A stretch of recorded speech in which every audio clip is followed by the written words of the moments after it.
बाबा आला आपल्या घरी, बाबाला जरा दान दे. कोण तर म्हणला काय मिळत.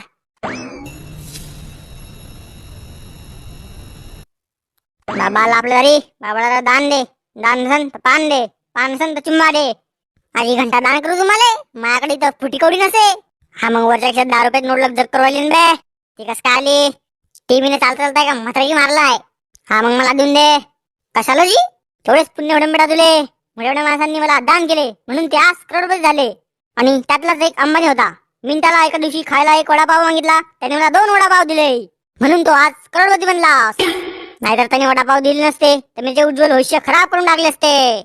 आजी एवढा ताकद आहे का तुमच्या अंगात? हो बालक. हा मग तुम्ही अजूनपर्यंत का नाही झाला जी करोडपती? मूर्ख बालक. बाबाला बाबाला उलटून बोलतोस? बाबा तुला श्राप देईल. श्राप दिल्यावर तुझं नशीब कधीच बदलणार नाही. एरिंग तरी कोणता अंबानी बनणार आहे मी?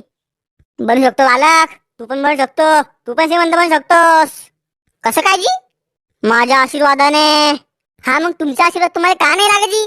काहून तुम्ही ही मागता? अरे मुला, मला एक साधूने श्राप दिलते की तू कधीच यशस्वी होणार नाही आणि तू जे पण करशील ते उलट होईल. हा मग मी यशस्वी कसा होईल? मी तर बरबाद होईल ना बाबाजी. नाही मुला, मी तुला बरबादीचा श्राप देईल आणि तू यशस्वी होशील. लमचा खरंच बरबाद गिरबाद झालो तर मग? नाही मुला, माझा 70 वर्षाचा अनुभव आहेस. काय? त्याने तुम्हाला पाहिजे होतं ना श्राप द्यायला काय? मी 89 वर्षात झालोय बालक. बापरे बाप, चांगलाच पोहोचेल आहे मग बाबा. हे बालक, हा बाबा मनातला पण ऐकू शकतो आणि बाबाला तू बाबा नको समजू. मग काय झाट समजू? हे मुला, तुला देतो मी गुबीला हात लावून श्राप. नाही गे बाबाजी नाही, सॉरी सॉरी. अच्छा ठीक आहे.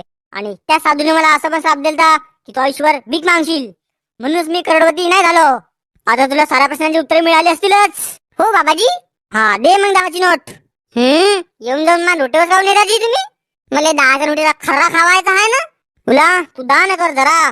दान करून पुण्य कमव जरा. पुण्य कमवून पैसे कमव जरा. हा मग सांगा जी मला, मी करोडपती कसा बनीन? हात दे समोर.